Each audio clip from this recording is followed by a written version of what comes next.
Festival time is best time to meditate. Most of our festivals are on Purnima or Amavasya. So these are very good times to concentrate, focus, worship.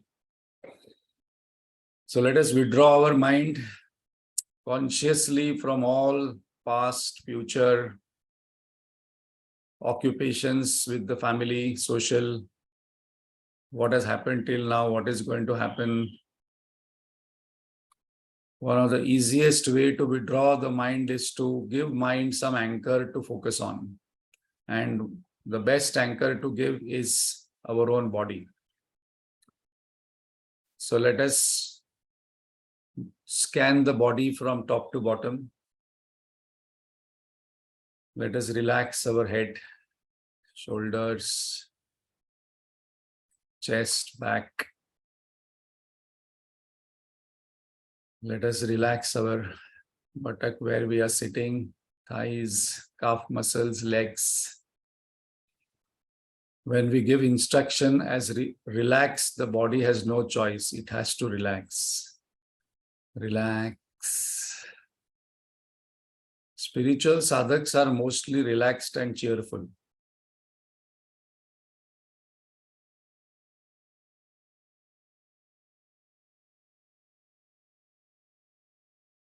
Let us shift the attention of the mind from the body to the breath.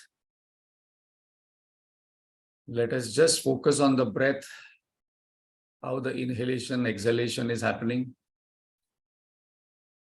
The mind has a quality to take up the form and name of whatever it is contemplating upon. It has no choice. The moment the mind focuses on the breath, breath has no qualities, no form, and that is what we want. Immediately the mind will quieten down, be in the present moment. Breath is natural, God-given, not created by human being. So automatically, this is one technique which all yogis use to relax, to quieten the mind. So body is relaxed, breath is deeper and slower.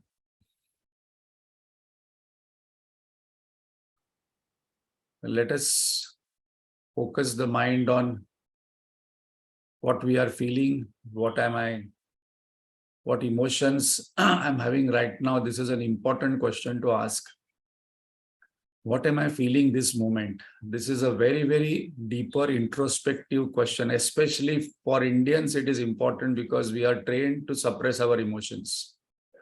So this question actually gets us in touch with what am I feeling right now. This I can use when I'm having extreme emotion like boredom, sadness, anger. This question will suddenly change the entire scenario. Let me observe what am I feeling. Emotions play a very important part. Slowly, we have to convert the emotion to devotion.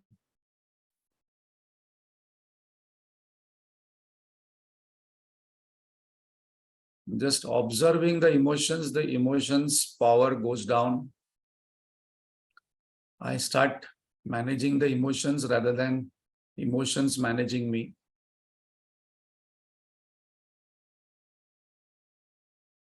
Let us still go subtler and ask, what am I thinking? What kind of thoughts are coming in my mind, lingering for some time, going away? Which kind of thoughts stay for a long time? Very important question to ask for sadhak. Which kind of thoughts are repetitively coming to my mind? As Gurudev says, the quantity and quality of thoughts we must observe, and then we can direct these thoughts to the knowledge of the self that we are going to have in Upanishad. So whose thoughts come to my mind the most? Who is this person? Which situation? Which object?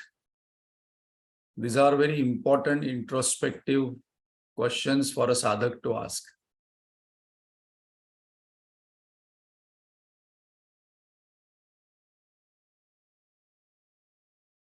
So we have been observing the surrounding, withdrawing the mind from the surrounding to the body. We have observed the body, we have observed the thoughts, we have observed the emotions, we have observed the thoughts. And now we ask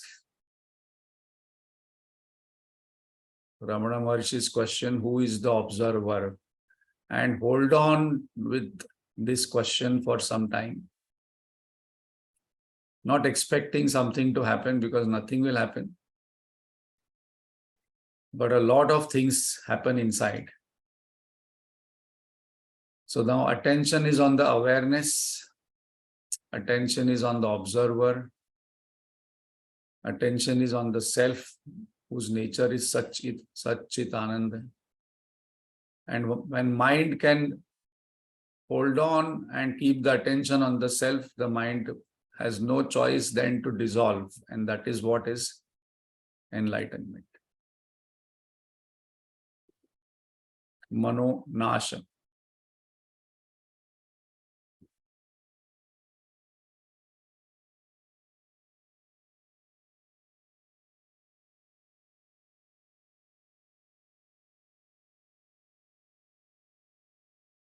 Let us invoke Lord's and Gurudev's grace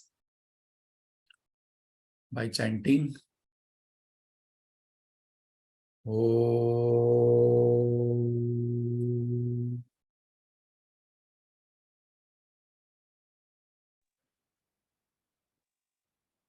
Om.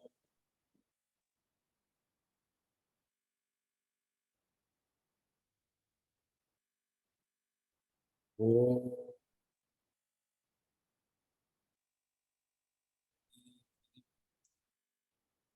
ॐ सहना भवतु सहनौ भुनक्तु सह वीर्यं करवावहै तेजस्विनावधीतमस्तु मा विद्विषावहै ॐ शान्ति शान्ति शान्तिः अखण्डमण्डलाकारं व्याप्तं येन चराचरं तत्पदं दर्शितं येन तस्मै श्रीगुरवे नमः अज्ञानतिमिरान्धस्य ज्ञानाञ्जनशलाकया चक्षुरुन्मीलितं येन तस्मै श्रीगुरवे नमः गुरुर्ब्रह्मा गुरुर्विष्णुः गुरुर्देवो महेश्वरः गुरुरेव परं ब्रह्म तस्मै श्रीगुरवे नमः स्थावरं जङ्गमं व्याप्तं यत्किञ्चित् सचराचरं तत्पदं दर्शितं येन तस्मै श्रीगुरवे नमः चिन्मयं व्यापि यत् सर्वं त्रैलोक्यं सचराचरं तत्पदं दर्शितं येन तस्मै श्रीगुरवे नमः त्वमेव माता च पिता त्वमेव बन्धुश्च सखा त्वमेव विद्या द्रविणं त्वमेव सर्वं मम देव सदाशिवसमारम्भां शङ्कराचार्यमध्यमाम् अस्मदाचार्यपर्यन्तां वन्दे गुरुपरम्परां श्रुतिस्मृतिपुराणानाम् आलयं करुणालयं नमामि भगवत्पादौ शङ्करं लोकशङ्करं शङ्कराचार्यं केशवं बादरायणं सूत्रभाष्यकृतौ वन्दे भगवन्तौ पुनः पुनः समस्तजनकल्याणे निरतं करुणामयं नमामि चिन्मयं देवं सद्गुरुं ब्रह्मविद्वरम्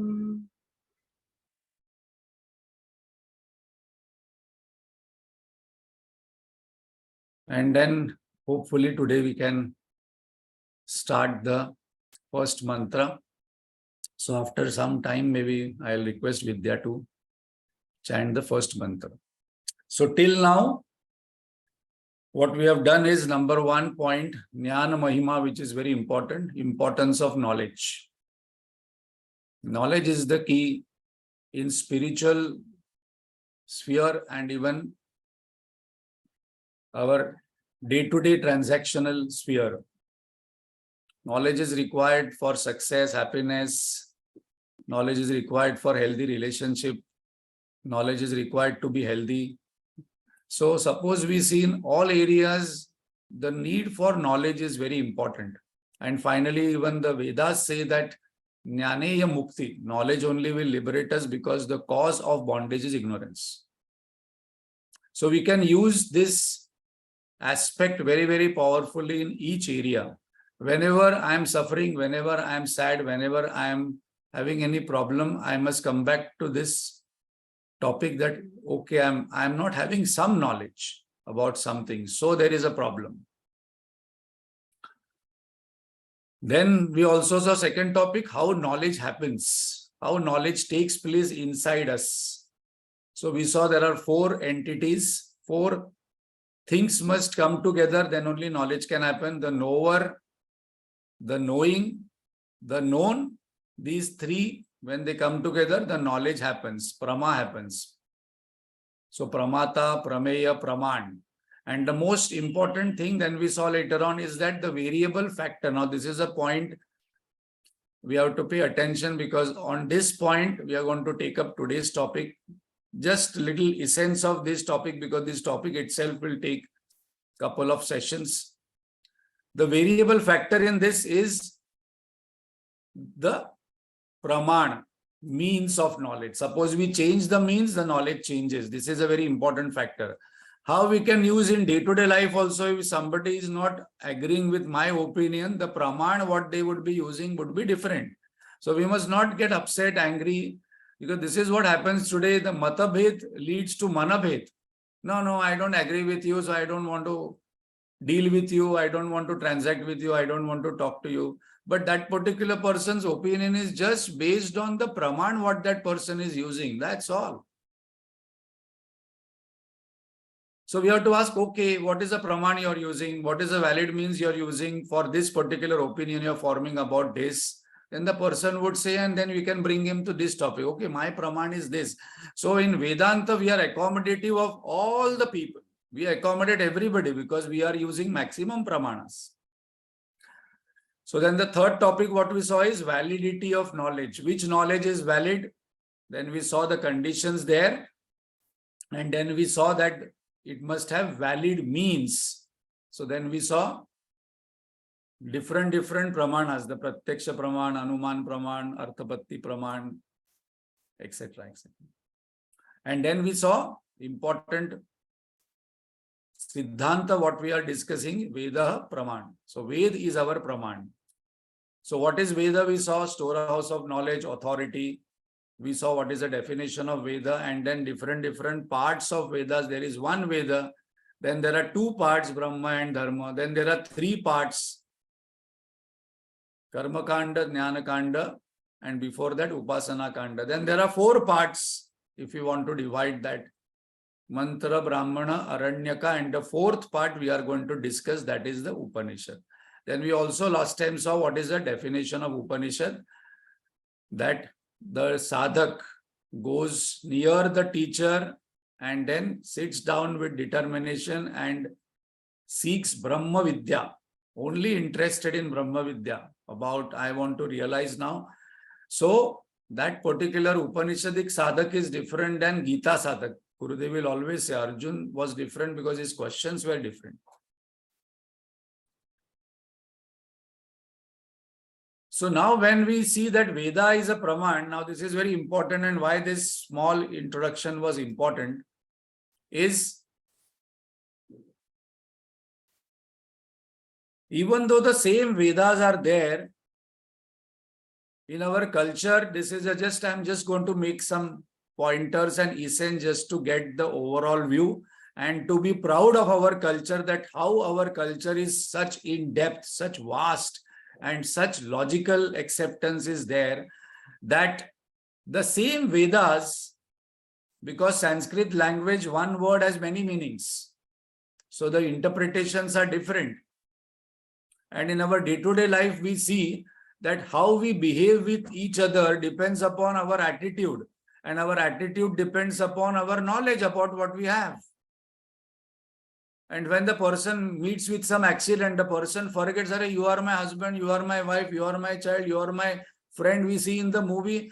Then no knowledge, no relationship, no attitude, different attitude and different behavior, different actions happen. So very important point is that all our actions, all our behavior, all our attitude, all our lifestyle depends upon the knowledge what we are having about life. So important Siddhanta here is that as per our view drives our way of life. Now this view of life, in our Shastra, it is called as Darshana. Darshan is the view, how you see. So the same Vedas are there, same life is there. When people started looking at it differently, different schools of thoughts emerged and such rich culture what we have. So this topic, I just want to touch base. And then we will understand that what part of this we are discussing. So basically, Indian philosophy is divided basically into two parts, Astika and Nastika. Now, till I read this, I was under impression that Astik people means those who are believers of God and Nastik people are the non-believers of God, but that is not the truth. Astik and Nastik means, very important point here. We have learnt about Veda, that Vedas are the Praman and Vedas are Apaurusheya. It is divine revelation. Now, Nastik schools of thoughts, Nastik saints, they are also saints. Why these are schools of thought? That is also important. Because all these people who emerged, they saw Vedas in a different light. And they wrote Bhashya, Tika, commentary on it. Detailed one. And then it is accepted that their Tika, their Bhashya has, what is your concept of God? What is your concept of karma? What is your concept of rebirth? What is your concept of ignorance? What is your concept of mukti? What is your concept of bondage? So there are 6 to 7 topics are there, and that's the reason it is not that one school of thought is accepted just like that. So there are 3 Nastik schools of thoughts. First is Charvak, second is Jainism, third is Buddhism. Now very less amount of literature is available on Charvak, because Charvak, the saint was Brihaspati. So about Brihaspati sutras are there, very less information. So if you see today why this topic is important, because when we go to higher levels of advanced text, they will refer in Bhashya. Adi Shankaracharya will refer that Mimamsakas or Tarkikas are saying this. But whom are he referring? He are referring all these people. That time they were prevalent. Gurudev and Guruji sometimes do not touch base because right now we have not read their view. So it is no point in arguing with them. And so we directly come to Vedanta part.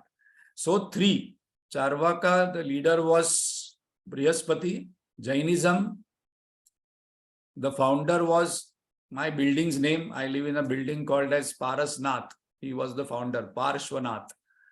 And then we have all the seers, and then Mahavirji, recompiled the entire thing. And Buddhism, we all know, Buddha, Siddhartha Gautam. So these are the 3 schools of thoughts. Now these 3 schools of thoughts believe in Vedas. Everything is based on what they say. There you will be finding in Vedas. The only thing what they say is that Vedas are not Apaurusheya. That's all. They are not divine revelations. They are based on human memory. So they are not pramanas. It is not a valid praman. That's all they say. But if that's the reason we see so much of similarity and what Buddhism, Jainism and Charvak says about, because their entire basis is Veda only. If you see the founders, they were all Hindus who had read Vedas, and then they branched out and did some research and wrote commentaries, and it became another religion. Interesting it is. Then there is Astik school of thought. It has 6 branches. In that also it is very important. Suppose we go to foreign countries and say, I don't believe in Hinduism. Today, youth are there. If they're saying, no, I don't believe in Hinduism. I don't like Hinduism because it talks about too much of God, rituals, temples.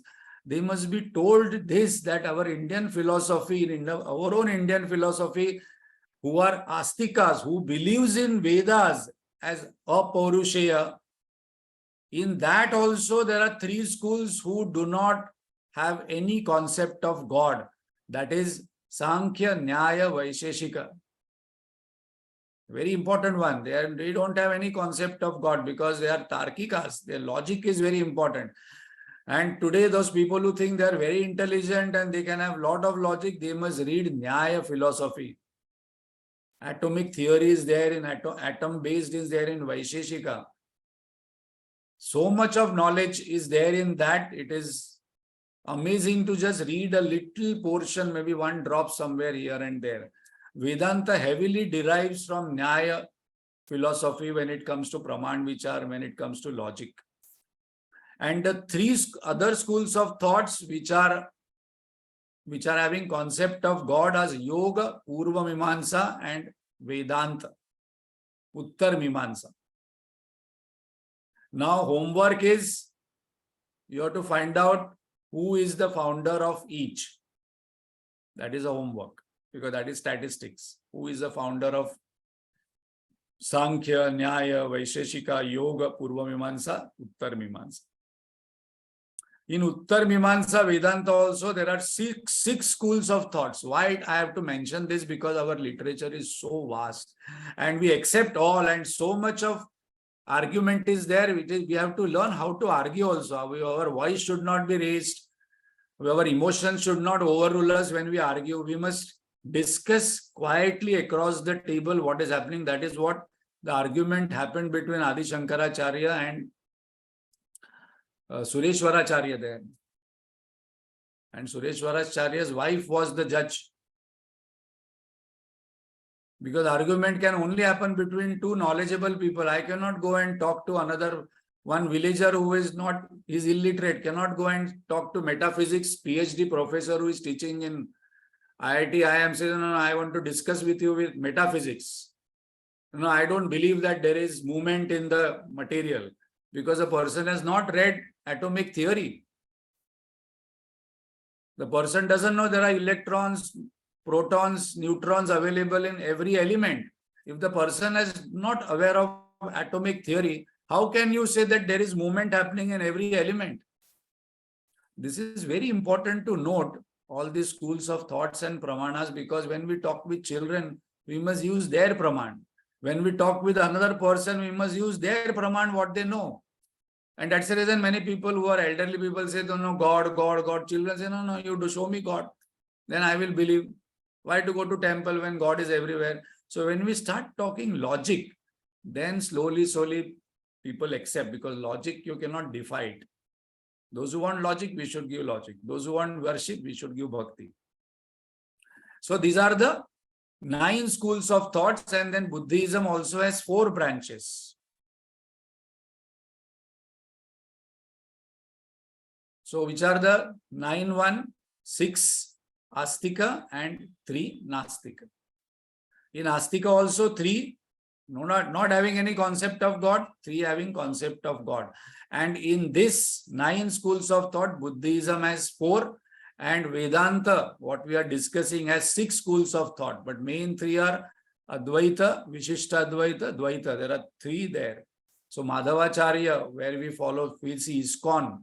ISKCON cult is there, ISKCON organization is there. They follow Vedanta only, but they follow Dvaita of Vedanta. For them, Krishna is the God. So, we can see that how our culture is so rich, our knowledge bodies are so in depth and vast, and then we feel so proud that this is what our culture, our knowledge body is. There is no knowledge body which is better than this, which has considered all kinds of topics which are there.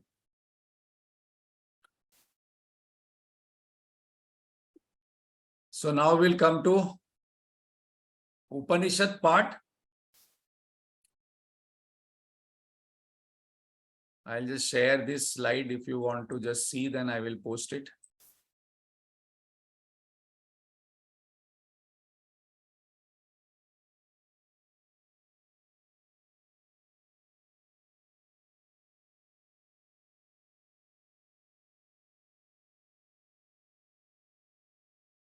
So going further, we will see what is the Anubandha Chatushtaya. This is very important part because this actually tells us how to think. Whenever we are reading any scripture, we must have 4 points. And these are 4 questions we can ask anytime. What is the purpose?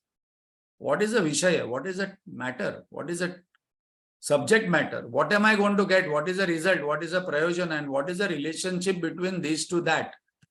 So Anubandha Chatushtaya of all Upanishads, we can say.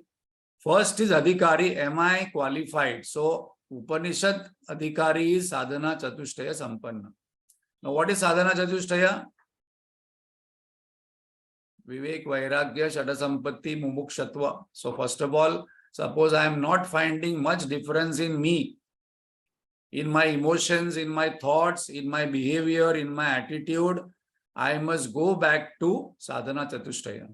This is very important point because after reading Bhagavad Gita, Upanishad, Brahma Sutra and all these things, my ego can start floating up that I know a lot than other people. When I come to Sadhana Chatushtaya, I become humble. No. Out of this Shata Sampatti, my titiksha is so low. Little bit challenging situation comes, my response is so emotional. So Adhikari for Upanishad is Sadhana Chatushtaya Sampanna. I must have Vivek, Vairagya. Guruji says Vivek, it is very easy to happen. Sometime knowledge happens. Vairagya nahi hota hai. Dispassion hota hi nahi hai. Chutta nahi hai. Kuch bhi. Vishaya. Vishaya is Jiva Brahma Aikya, oneness. That is the Vishaya of Upanishad. So I must know that what is the entire essence of all Upanishads. These are all important because those who want to study Isavasya, Brahma Sutra, these are all based on Upanishad. Brahma Sutra creates oneness in all Upanishads. Prayojana, moksha. What is the definition of moksha? Atyantik dukkha nivrutti paramananda prapti. I want permanent unbroken happiness. So I am reading Upanishad. So suppose this is a prayojana, where should I go? I should go to Upanishad. Upanishad is giving me this particular knowledge and I am Adhikari. And then I will get the prayojana. Sambandha is the connection between above 3. So we'll take a very simple example, which is one of my favorite one, because whenever it comes to Brahmananda, we can easily relate to Samosananda. Because everybody likes samosas. So suppose I want to eat samosa. So who is the Adhikari for eating samosa? Who is desirer to eat samosa? So he is the Adhikari. Okay, what is the prayojana? I want to enjoy the samosa. Samosa Ananda.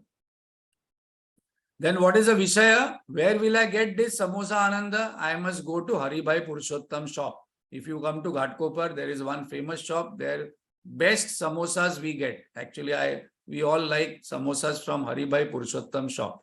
So anytime you want to order from Swiggy or Zomato, these are available on Zomato. So Zomato or the name of that shop is the Sambandha. So we use this in day-to-day life. But once we actually ask these 4 questions, things becomes very clear to us. So we must learn how to ask questions because Gita student or Upanishad student are very good in asking questions. Because that's how we're going to learn now. Every Upanishad is a communication between a teacher and a taught. So now we come to background of Isavasya Upanishad. Isavasya Upanishad is found in Shukla Yajurved, found in Mantra portion, also called as Mantropanishad, Samhitopanishad. And in this Mantra portion, 40th chapter is a Jnana chapter. Adi Shankaracharya has given a commentary on this called as Upodghata Bhashya, preamble to this. Why? Now we know that 39 mantras are basically karma related. How you want to go to heaven, if some rituals, and 40th chapter, not mantras, 39 chapters are based on karma portion. Upanishadic student is interested in Vedanta, knowledge portion. And he has proven this. Now, this particular topic is not applicable in day-to-day life because we have not read the 39 chapters, but he has to prove it.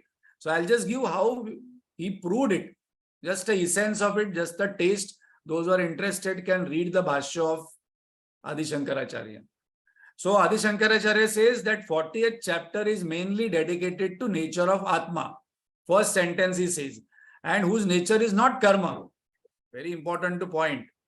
Later on, once we are going to learn Isavasya, this is what the whole Upanishad is going from knowledge and karma. Knowledge and karma, it will flow around. There are 7 waves, Gurudev says.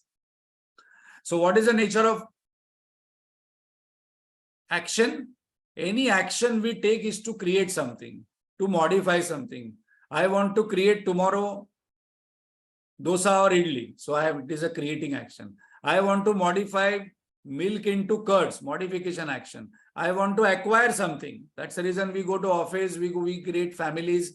Then either the next action which a sadhak uses is purify.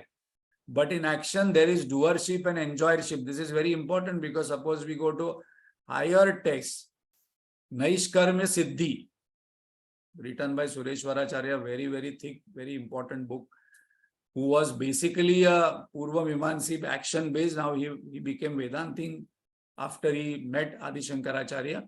So this is what Adi Shankaracharya says, that this 40th chapter deals with mainly with Atma nature. What is the nature of Atma? Nitya, Shuddha, Buddha, Mukta, Satchitananda, Satyam, Jnanam, Anantam, Purnam.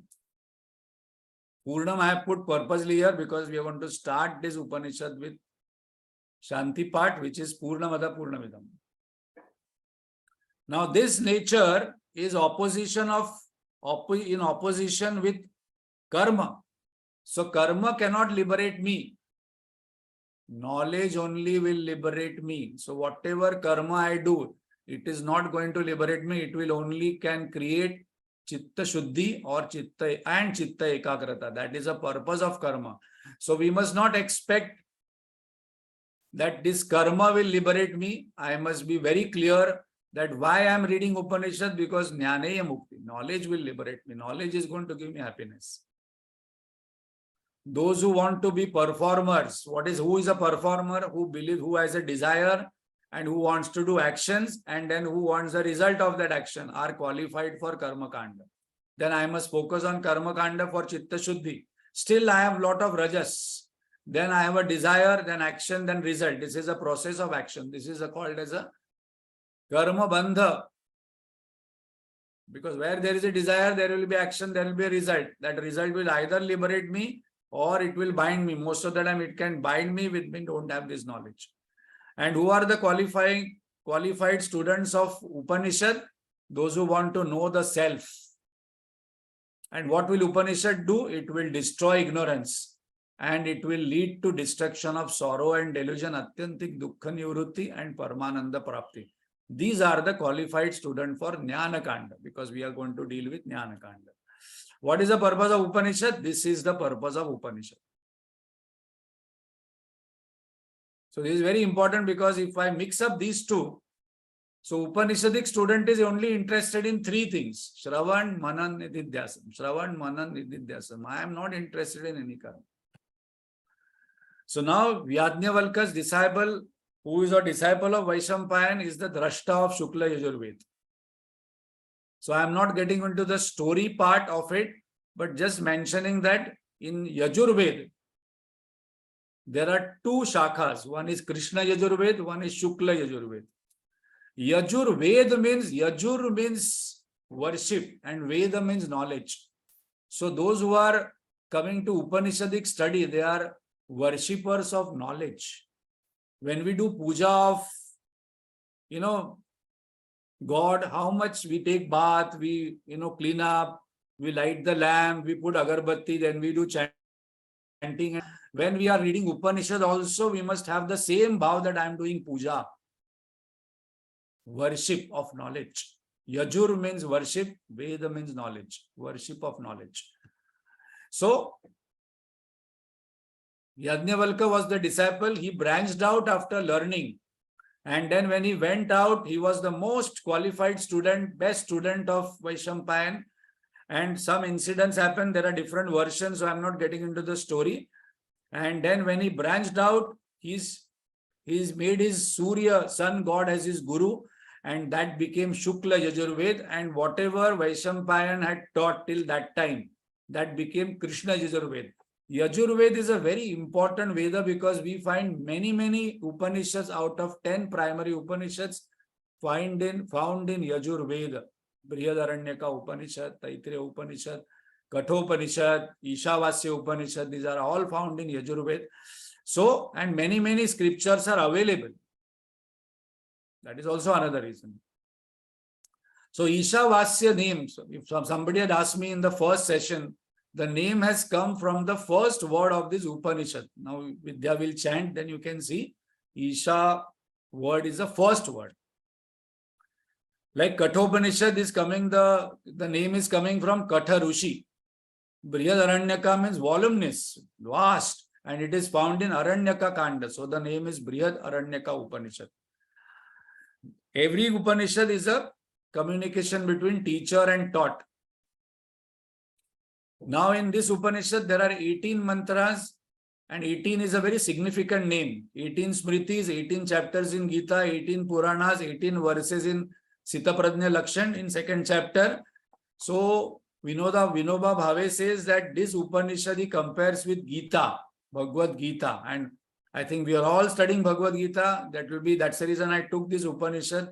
That why Vinoba Bhave says that this Upanishad is Upanishad Su. That we will see once we go through the Upanishad mantra by mantra. In another version, there are only 17 mantras, but Adi Shankaracharya has commentary on 18, so we will have 18 mantras. So there are 7 waves in this Upanishad that we will see. This is Gurudev's addition in that. So we have 5 minutes exactly as we mentioned. I would request Vidya to first chant the Shanti part, Om Purnamada Purnavidam, and we will just see the meaning of Shanti part, and maybe if time permits, we'll see 1 or 2 lines about the Isavasya Upanishad. I would invite all of you, let us pray to God and Guru as we are entering the mantra, first mantra of Upanishad. I would invite all of you that the first mantra of this Upanishad, everybody must by heart. This is the entire essence. This is the Upanishad. Adi Shankaracharya also says for Uttam Adhikari, first mantra is required. For Madhyam Adhikari, second mantra.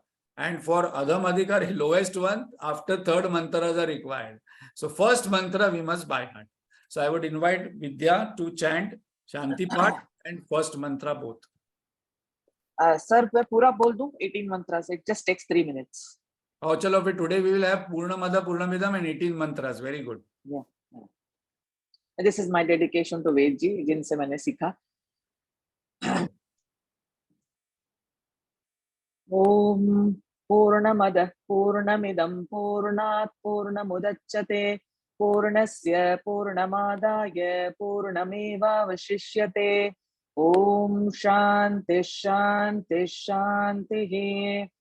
Om Ishavasyamidagam Sarvam Yatkincha Jagatyam Jagat Tena Tyaktena Bhunjithaha Ma Kritaktasya Svidhanam Kurvanneveha Karmani Jijivishe Chatagam Samaha Evam Tvayi Nanyate Tosti Na Karma Lipyate Nare Asuryanamate Lokaha Andhena Tamasa Vritaha Tagam ste pretya vigachanti ye ke chatmahano janaha anejadekam manaso javiyah nainadeva apnuvan purvamarshat tadhavato jnanatyeti tishtat tasminnapo matarishva dadhati tadejati tannejati taddure tadvantike tadantarasya sarvasya tadu sarvasyasya bahyatah यस्तु सर्वाणि भूतानि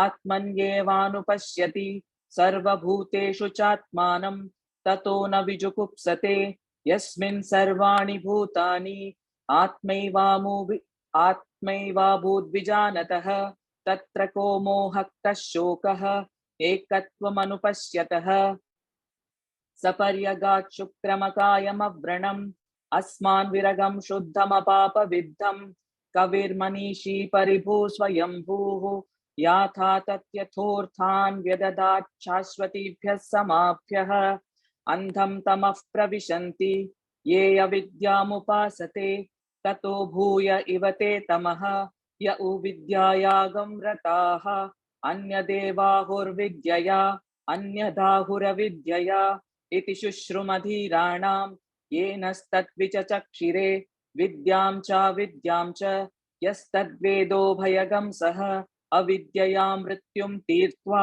विद्ययामृतमश्नुते अन्धं तमः प्रविशन्ति ये असम्भूतिमुपासते ततो भूय इव ते तमः य उ सम्भूत्यागं रताः अन्यदेवाहुर्सम्भवात् अन्यदाहुरसम्भवात् इति शुश्रुमधीराणां येनस्तद्विचचक्षिरे सम्भूतिं च विनाशं च यस्तत्वेदोभयगं सः विनाशेन मृत्युं तीर्त्वा सम्भूत्यामृतमश्नुते हिरण्मयेन पात्रेण सत्यस्यापि हितं मुखं तत्त्वं पूषन्नपावृणु सत्यधर्माय दृष्टये पूषन्ने कर्षे यमः सूर्यप्राजापत्य व्यूहरश्मीन् समूहतेजः यत्ते रूपं कल्याणतमं तत्ते पश्यामि योऽसावसौ पुरुषः सोऽहमस्मि वायुरनिलममृतमथेदं भस्मान्तगं शरीरम्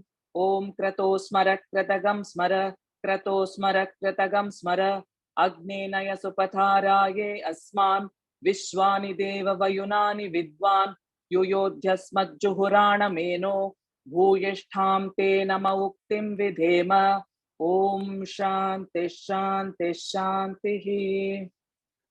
Thank you, sir. Excellent, Vidya. I think we must have every time, because Vedic mantras, even if we listen, sound vibrations are very important. So Gayatri mantra is a Vedic mantra, and we should not by heart the tune which are sung by Amitabh Bachchan or Anup Jalota, because Vedic mantras, it has to be chanted in a particular meter, and this sounds so good, and that's the reason it is found in Vedic in the mantra portion. Because some other Upanishad we saw, it is not in the mantra portion, it will be in prose, but this has a rhythm, this has some kind of, sound vibrations which are created. Very good, Vidya, excellent. So this is a small Upanishad, so we can chant the entire Upanishad just before the class. So what Veji used to do is, he would chant the whole thing. Then हमने जितने भी verses किए हैं, till then he will chant. In the subsequent sessions, he will chant that much. So we can follow that, because it छोटा है तो easily हो जाएगा. Can do it, yes. And as we start learning, we will start getting the meaning of it very clearly.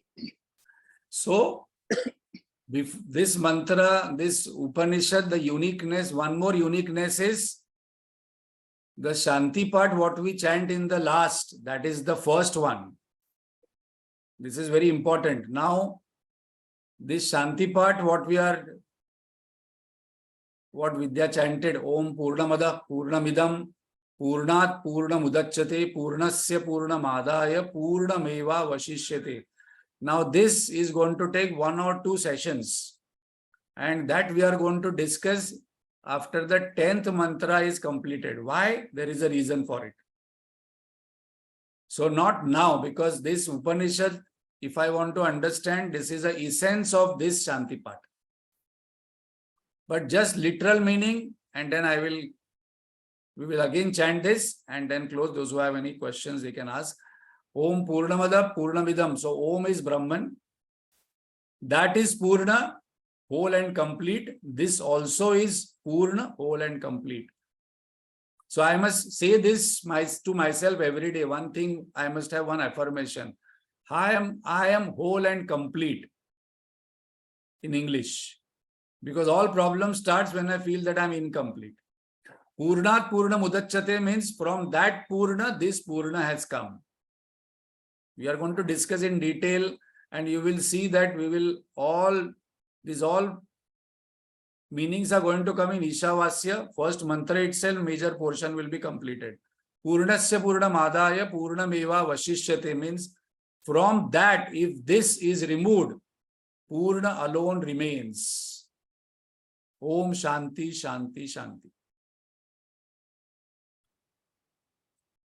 So as we mentioned, we will discuss this in detail as the Upanishad goes by, and we will understand why we are not taking up right now, because this is the essence of Isavasya Upanishad. So suppose we know this mantra meaning and first mantra meaning, entire Upanishad we know. Om Purnamada Purnamidam Purnat Purnamudachyate Purnasya Purnamadaya Purnamevavashishyate. Om Shanti Shanti Shanti. Hari Om Shri Gurubhyo Namaha. Hari Om.